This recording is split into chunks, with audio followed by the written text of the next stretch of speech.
warahmatullahi wabarakatuh. Waalaikumsalam warahmatullahi wabarakatuh.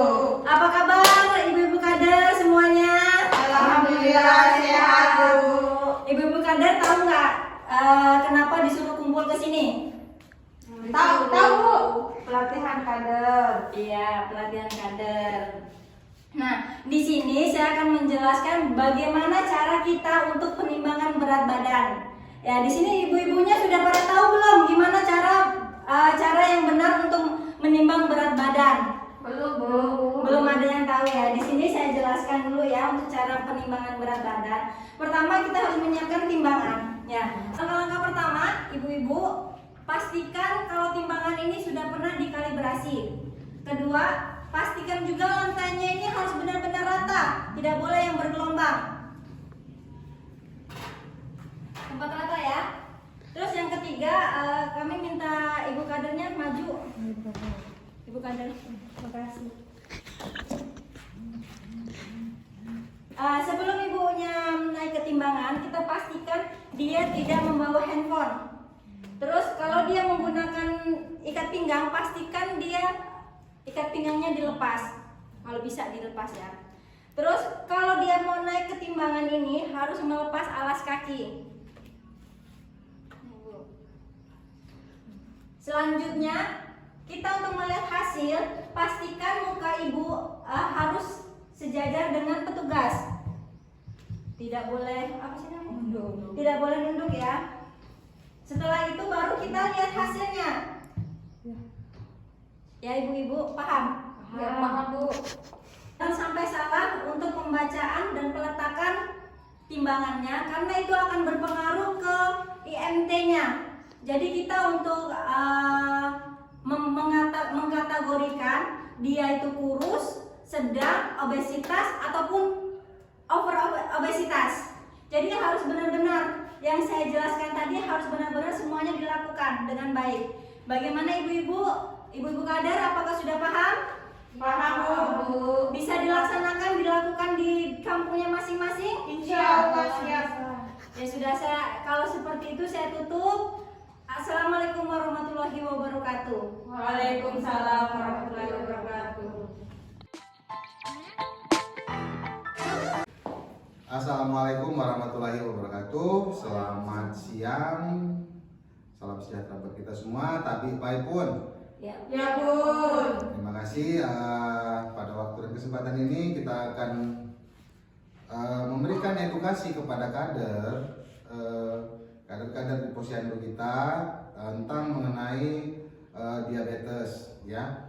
Jadi yang pertama itu nanti kita untuk mendiagnosa pasti diabetes itu kita membutuhkan yang namanya pemeriksaan apa Ibu? Gula darah. Ya. Untuk pemeriksaan gula darah ini nanti ini ada yang puasa, ada yang gula darah sewaktu.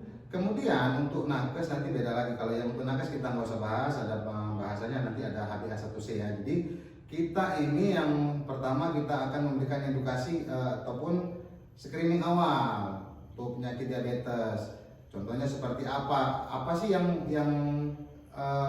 contohnya seperti apa sih pasien yang datang itu dengan diabetes itu?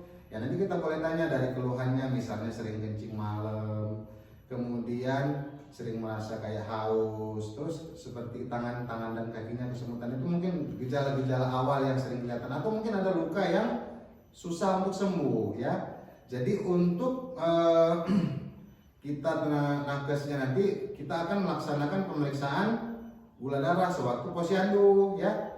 Jadi nanti yang sudah datang kita periksa dulu, kita temukan dulu punya pasiennya. Setelah kita temukan pasiennya, bagaimana kita cara mengelola si pasien ini. Nah, dari mulai dia misalnya contoh ini kita pola hidupnya nih, pola hidup seorang diabetes mellitus itu kebutuhan dia akan gula itu satu harinya, ini contoh yang 4 sendok. 4 sendok ini misalnya dia bapak-bapak nih pagi-pagi bangun tidur dia sudah ngopi, misalnya ini udah masuk 1 sendok. Nanti siang dia makan gorengan misalnya atau makan apa, ini termasuknya sudah 2 sendok. Atau misalnya makan di rumah itu dia istrinya masaknya pakai kandungan gula, misalnya di sayur, di sambal, di mana itu udah masuk 3 sendok. Jadi sorenya dia ngopi lagi 4 sendok. Jadi kebutuhan maksimal itu sampai di batas itu. Jadi jangan kita berikan edukasi kepada masyarakat kita, jangan melebihi dari target yang sudah kita, artinya sudah jangan melebihi dari target gitu ya. Nah kemudian bagaimana kita harus mengedukasi masyarakat agar mereka, yang penting buat kita ibu-ibu kadar, jadi kita minimal harus bisa mencatat, menemukan pasien diabetes, kita tangani, kita berikan edukasi agar bisa lebih baik demi Indonesia yang lebih sehat ya. Saya rasa itu aja. Terima kasih. Wabillahi taufiq wal hidayah. Wassalamualaikum warahmatullahi wabarakatuh. Waalaikumsalam warahmatullahi wabarakatuh. Selamat siang ibu-ibu. Selamat siang, Bu. Oke baik, terima kasih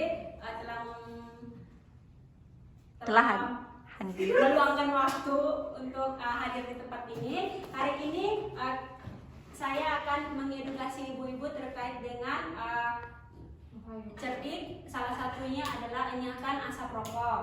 Nah, kita sebelum mengedukasi ke masyarakat, ibu-ibu sebagai kader, seharusnya ibu-ibu harus tahu dulu apa itu merokok, kandungan-kandungan yang ada dalam rokok, dan bagaimana tata cara untuk membuat orang bisa berhenti merokok. Yang pertama itu definisi rokoknya itu hasil olahan tembakau. Kalau misalnya merokok berarti pembuatan yang membakar, memanaskan dan menghisap rokok atau produksi tembakau. Jadi dalam kandungan-kandungan yang ada dalam rokok itu ada 4.000 jenis senyawa kimia, ada 400 zat berbahaya dan 43 zat penyebab kanker atau karsinogenik. Jadi untuk tips-tips berhenti merokoknya itu, ibu-ibu mungkin bisa melakukan edukasi kepada suami, anak yang sebagai perokok. Jadi yang pertama ajak mereka untuk membulatkan tekad untuk mereka bisa berhenti merokok. Tips yang kedua, minta mereka untuk berhenti merokok seketika atau melakukan pengurangan jumlah rokok yang dihisap per hari. Contohnya kalau misalnya satu hari mereka biasanya hisap 12 batang, mungkin bisa dipotong menjadi 5 batang atau 4 batang. Tips yang ketiga itu mengenali waktu dan situasi di mana Anda sering merokok. Kalau misalnya pada saat kumpul sama kawan-kawan mereka merokok, mungkin mereka bisa hindari itu sementara. Yang keempat, mintalah dukungan dari keluarga itu sangat penting. Tips yang kelima itu tahan keinginan Anda untuk merokok. Minta mereka untuk menahan diri kalau misalnya punya keinginan untuk merokok. Yang keenam itu berolahraga secara teratur, dan yang ketujuh konsultasikan dengan dokter kalau misalnya punya hal-hal yang memang harus dikonsultasi. Mungkin itu saja. Ibu-ibu juga sebelum melakukan edukasi mungkin bisa mengetahui penyakit-penyakit yang terjadi akibat rokok. Salah satunya itu stroke, penyakit jantung, kanker paru atau tenggorokan, karena itu bisa terjadi, dan itu merupakan penyakit tidak menular yang salah satunya terjadi karena merokok. Mungkin itu saja. Terima kasih untuk waktunya. Assalamualaikum warahmatullahi wabarakatuh. Waalaikumsalam warahmatullahi wabarakatuh. Dangerous man.